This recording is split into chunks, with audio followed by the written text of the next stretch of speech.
The day the Earth blew up, a Looney Tunes movie had such a high chance of never coming out, thanks to Warner Bros. Being the most greedy and biggest cheap asses in the entire entertainment industry. The movie was going to release on HBO Max originally, and then they decided to shelve it for a tax write-off. The same thing that infamously happened to Coyote vs. Acme. But thankfully, before David Zaslav killed the movie, an indie publisher was able to buy the rights to it in an auction. That publisher being Ketchup Entertainment. And not only did they buy it, but they even gave the movie its own theatrical release, meaning this is one of the very few 2D animated movies to come out in theaters.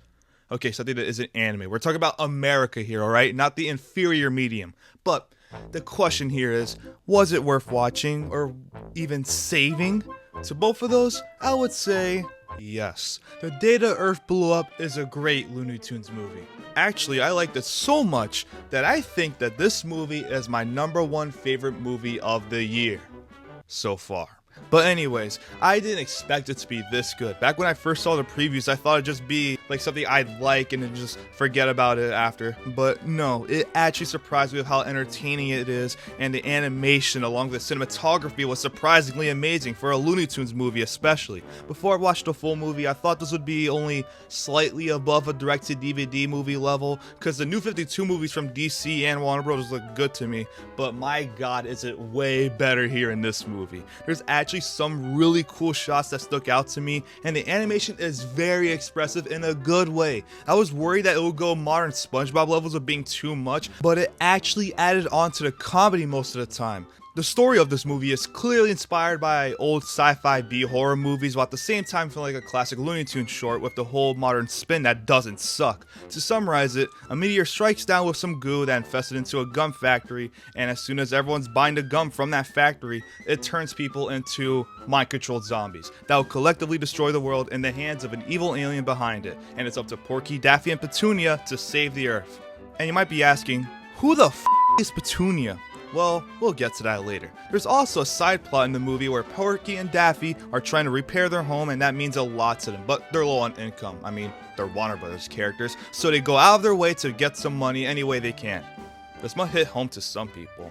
At first, it kind of has a slow start. It was entertaining and pretty funny, but it was just solid and nothing more. But as the movie went on, especially when we get the trio together, that was when the writing and comedy became a lot better and shocking at times. Like, the jokes sometimes went to another level where I'd even expect it to go. Saying they could be set for the plot, I thought I'd be able to predict it, but no, there was actually some good twists in this plot, and I'm just shocked I was even able to see it coming. But the best part of this movie are the characters, and surprisingly, Petunia Pig was probably the best one in this entire movie. She was adorable, funny, and I'm gonna be honest, I think this was the first time I've ever actually seen her in a cartoon besides the Looney Tunes show, which I even forgot she was in that too.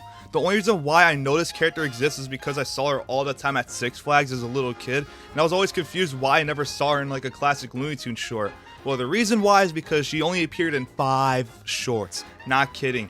5 of them, and not just that, they're from the 1930s. Boomerang barely showed these ones. Could you blame me for not remembering her? Not to mention, does anyone even talk about those shorts at all? Shh, Petunia, don't get excited. Don't get excited. Excited! What's excited? That's excited! Like, no one in their life has ever talked about Petunia, so it wouldn't be surprising if this movie gave us the best Petunia we've ever seen ever in our lives. I mean, come on, she literally goes off ranting about the corporate execs at the gum factory, like how much they love recycling and rebooting the same old gum flavors. She literally even calls people corporate drones in this movie. That explains everything.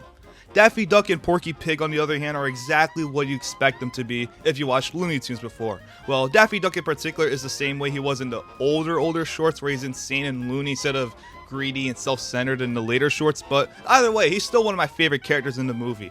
Porky Pig is still the normal silly guy, but at the same time, there's some things that he does in this movie that are pretty cruel, which is surprising to me, and honestly, I'm here for it, because the chemistry that these two have in this movie is great, and probably the best we've seen since Duck Dodgers.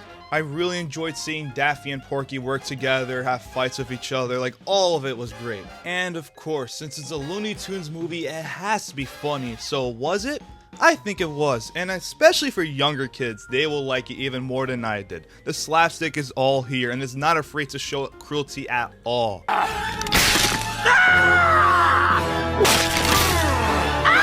Okay, it's not that bad, but it's not giving Elmer Fudd with a scythe instead of a gun either. It works, and it doesn't feel like anything has changed from the classic cartoons.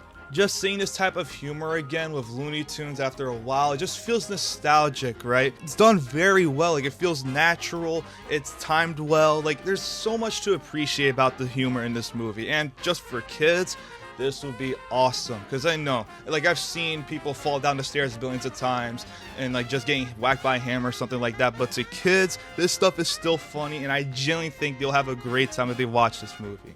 Too bad they won't though, because they'd rather watch Moana 2 instead. To conclude this short review, The Day the Earth Blew Up was everything it needed to be, an entertaining movie that does justice to the Looney Tunes and make its core audience happy, along with adults. It made me feel like I was 6 years old again watching Boomerang, and it made me laugh. I loved the characters, the story was shocking at times. Petunia Pig, while she doesn't hit things, is a standout here. There's really no negatives I could think of with this movie. I had a great time, so I just give it an 8 out of 10. And my god, can this year please get better, because how is this the first 8 out of 10 movie I've seen? How did Mickey 17 not get an 8 out of 10? I expected way more out of that film. Novocaine wasn't even that great. Oh my god, man. David, if you could release Coyote vs. Acme by the end of this year, you might just win an Oscar because no one is trying. That's all, folks.